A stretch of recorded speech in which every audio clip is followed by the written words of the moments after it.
డిసెంబర్లో ఎగ్జామినేషన్ ఉంటుంది, చాలా ఎక్కువ రోజు మీకు లేదు. సో ఇప్పుడు నుంచే start your preparation. Don't distract your self with all this kind of misleading information. So this is my request to all the candidates. I wish them good luck. ఇప్పుడు డిఎస్సి ఎగ్జామ్ నోటిఫికేషన్ అక్టోబర్లో ఇస్తాము, డిసెంబర్లో examination ఉంటుంది. విద్యాశాఖ అధికారులతో పాటుగా మన విద్యాశాఖ మంత్రి నారా లోకేష్ గారికి డిఎస్సి అభ్యర్థులందరూ కూడా విన్నవించి చెప్తుంది ఏంటంటే అంటే ఒకే జిల్లా ఒకే పేపర్లో పరీక్ష అనేది నిర్వహించండి.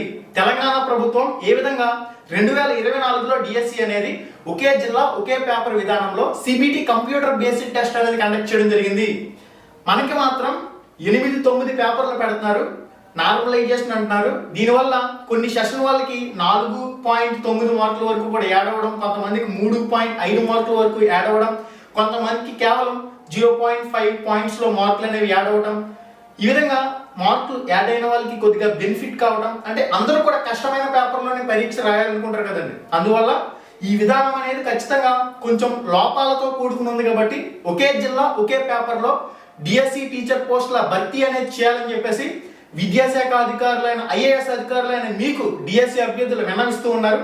దయచేసి ఖచ్చితంగా తెలంగాణ విద్యాశాఖ అధికారుల సలహా మీరు తీసుకోండి. మీకు ఒకవేళ చేత కాకపోతే తెలంగాణ విద్యాశాఖ అధికారులు ఒకే జిల్లా ఒకే పేపర్ విధానంలో పరీక్షలు అనేవి నిర్వహించున్నారు. వాళ్ళ సలహా మేరకు online CBT computer based test exams అనేవి మనకి కూడా కండక్ట్ చేసే ప్రయత్నం అయితే చేయండి. మీకు ఎలా కుదిరితే అలా ఒకే జిల్లా ఒకే పేపర్ అనేది కండక్ట్ చేయొచ్చు. ఫర్ ఎగ్జాంపుల్ శ్రీకాకుళం, విజయనగరం, విశాఖపట్నం జిల్లాలకు సంబంధించి ఒక పేపర్ నిర్వహించే అవకాశం ఉంటుంది. లేదంటే తూర్పు గోదావరి, పశ్చిమ గోదావరి జిల్లాలకు సంబంధించి ఒక పేపర్ నిర్వహించడం, కడపకు సంబంధించి, కర్నూలుకు సంబంధించి, చిత్తూరుకు సంబంధించి ఒక పేపర్ కండక్ట్ చేయడం. ఈ విధంగా ఒకే జిల్లా ఒకే పేపర్ విధానం అనేది ఎలా నిర్వహించడానికి అవకాశం ఉంది, మీరు అన్ని సాధ్యాసాధ్యాలను పరిశీలన చేసి ఒకే జిల్లా ఒకే పేపర్ విధానం అనేది తెలంగాణ మాదిరిగా ఆంధ్రప్రదేశ్ డిఎస్సిలో ఖచ్చితంగా ఇంప్లిమెంట్ చేయవలసిన అవసరం అయితే ఉంది. ఈ విధంగా మనం రీసెంట్ గా చూసాం, అకాడమిక్ ఇన్స్ట్రక్టర్లు అనే వాళ్ళు 6500 సుమారుగా అవసరం అవుతున్నారని చెప్పేసి. అకాడమిక్ ఇన్స్ట్రక్టర్లను నియమించుకోవాల్సిన దౌర్భాగ్యం మనకు లేదు. మన ఆంధ్రప్రదేశ్లో D.Ed diploma in elementary education course పూర్తి చేసి టెట్లో 120, 130, 145 స్కోర్లు చేసుకున్న వాళ్ళు, బ్యాచులర్ ఆఫ్ ఎడ్యుకేషన్ కోర్స్ పూర్తి చేసి బిఎడ్ లో టెట్లో 120, 100 అదేవిధంగా 135 మార్కులు సుమారు స్కోర్ చేసుకున్న వాళ్ళు ప్రతి సబ్జెక్టులో ఉన్నారు. కాబట్టి అకాడమిక్ ఇన్స్ట్రక్టర్లను నియమించుకోవాల్సిన దౌర్భాగ్య స్థితిలో మనము లేము. డిఎస్సి ద్వారా 6500 పోస్టుల భర్తీకి సంబంధించి అక్టోబర్లో ఏదైతే ప్రకటన చేయబోతున్నారో 6500 టీచర్ పోస్టుల భర్తీకి సంబంధించి నోటిఫికేషన్ ఇవ్వాలని చెప్పేసి విద్యాశాఖ మంత్రి నారా లోకేష్ గారు డిఎస్సి అభ్యర్థులందరూ కూడా మనస్ఫూర్తిగా మిమ్మల్ని విజ్ఞప్తి చేస్తా ఉన్నారు. రానున్న స్థానిక ఎన్నికల్లో ఖచ్చితంగా అభ్యర్థులందరూ కూడా మీ వెంట నడవాలంటే మీరు 6500 డిఎస్సి టీచర్ పోస్టుల భర్తీకి సంబంధించి నోటిఫికేషన్ అనేది అక్టోబర్ 15వ తారీఖున విడుదల చేసి తీరాల్సిందే. డిసెంబర్లో పరీక్షలు కంప్లీట్ చేసి తీరాల్సిందే. ఖచ్చితంగా పోస్టుల భర్తీ అనేది శరవేగంగా పూర్తి చేసి ముందుకు వెళ్ళవలసిన అవసరం అయితే ఉంది.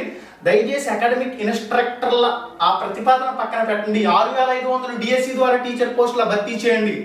అభ్యర్థులందరూ కూడా కరాఖండిగా మీరు కామెంట్ రూపంలో మీ అభిప్రాయాన్ని తెలియజేయవలసిన అవసరం అయితే ఉంది. ఖచ్చితంగా ఈ వీడియోని ఎక్కువ మందికి షేర్ చేయండి. విద్యాశాఖ మంత్రి నారా లోకేష్ గారికి కూడా ట్యాగ్ చేసే ప్రయత్నం అయితే చేద్దాం. ట్విట్టర్లో కానివ్వండి, ఇన్స్టాలో కానివ్వండి, ఖచ్చితంగా విద్యాశాఖ మంత్రి నారా లోకేష్ గారికి ఈ వీడియోని నేను ట్యాగ్ చేస్తాను. యూట్యూబ్లో కూడా ట్యాగ్ చేస్తాను. కాబట్టి ఖచ్చితంగా మీ అభిప్రాయం అనేది స్పష్టంగా కామెంట్ రూపంలో పోస్ట్ చేసి తెలియచేయండి. అదేవిధంగా వయో పరిమితికి సంబంధించి కూడా అభ్యర్థులు అయితే అడుగుతా ఉన్నారు. వయో పరిమితికి సంబంధించి కూడా ఓసీ అభ్యర్థికి 47 సంవత్సరాలకి గరిష్ట వయో పరిమితిని పొడిగించవలసిన అవసరం కూడా ఉంది.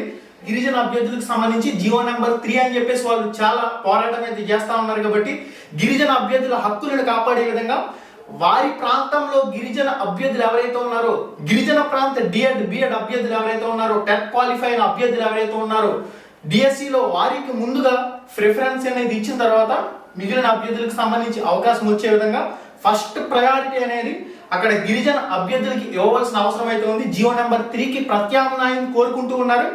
గిరిజన అభ్యర్థులందరికీ కూడా మీరు న్యాయం చేస్తారని చెప్పేసి ఆశగా ఎదురు చూస్తూ ఉన్నారు.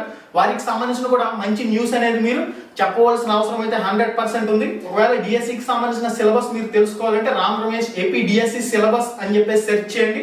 మన ఛానల్లో ఉన్న వీడియోస్ వస్తే అవన్నీ కూడా మీ ప్రిపరేషన్ లో భాగంగా సిలబస్ అంతా కూడా తెలుసుకునే అవకాశం అయితే ఉంటుంది. ఏదైనా చేంజ్ అవుతుందా, సిలబస్ అనేది ఏమైనా చేంజ్ అవుతుందా, ఏమీ సిలబస్ అనేది చేంజ్ కాదు.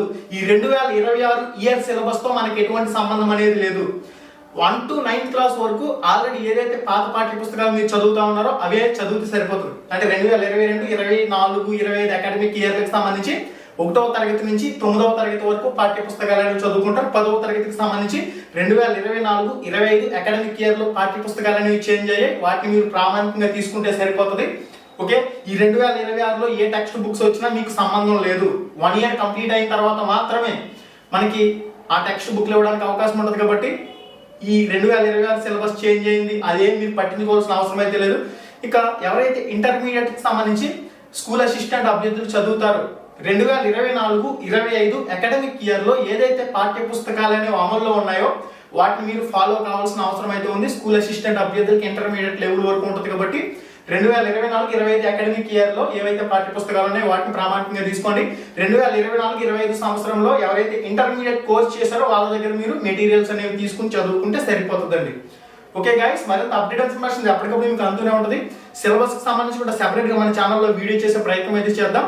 సిలబస్ కి సంబంధించి మీకు క్లారిటీ కావాలంటే Ram Ramesh AP DSC syllabus అని చెప్పేసి సెర్చ్ చేయండి యూట్యూబ్ లో. మన ఛానల్లో ఉన్న వీడియోస్ వస్తాయి. ఆ వీడియోస్ అనేవి చూసి సిలబస్ పై ఒక అవగాహన అయితే తెచ్చుకుంటారని చెప్పేసి కోరుకుంటున్నాను. మళ్ళీ వీడియోలో మళ్ళీ కలుసుకుందామండి. Ram Ramesh AP DSC app అనేది గూగుల్ ప్లే స్టోర్ లో అందుబాటులో ఉంది. Ram Ramesh AP DSC app ఇంకా ఎవరైతే ఇన్స్టాల్ చేసుకోలేదు ఇన్స్టాల్ చేసుకోండి. చూడండి, Ram Ramesh AP DSC app అనేది మీ మొబైల్లో డౌన్లోడ్ చేసుకోండి. బ్యాచెస్ అనే ఆప్షన్ లో ఫ్రీ మెటీరియల్స్ మీరు పీడిఎఫ్ అన్ని కూడా డౌన్లోడ్ చేసుకోవచ్చు. 1 to 10th క్లాస్ కొత్త పాఠ్య పుస్తకాలన్నీ కూడా మీకు ఇందులో అందుబాటులో ఉన్నాయి. మెథడాలజీ బుక్స్ కూడా ఇందులో అందుబాటులో ఉన్నాయి. ఏ ఇంపార్టెంట్ నోట్స్ అయినా కానీ మన Ram Ramesh AP DSC app లో బ్యాచెస్ అనే ఆప్షన్ లో నేను అప్లోడ్ చేస్తా ఉంటాను పీడిఎఫ్ లోనే. అక్కడి నుంచి మీరు ర్యాపిడ్ రివిజన్ కింద చేసుకునే అవకాశం అయితే ఉంటుంది. మన Ram Ramesh AP DSC app లో స్టోర్ అనే ఆప్షన్ లో కోర్సులు కూడా ఉంటాయి. అవి కూడా మీరు డైలీ ప్రాక్టీస్ చేసుకున్నట్లయితే మంచిగా మీరు డిఎస్సి లో ముందుకు సాగేందుకు ఈ యాప్ అనేది ఉపయోగపడుతుంది. మరింత అప్డేట్ ఇన్ఫర్మేషన్ తో మళ్ళీ కలుసుకుందాం. అంతవరకు సెలవు, ధన్యవాదాలు.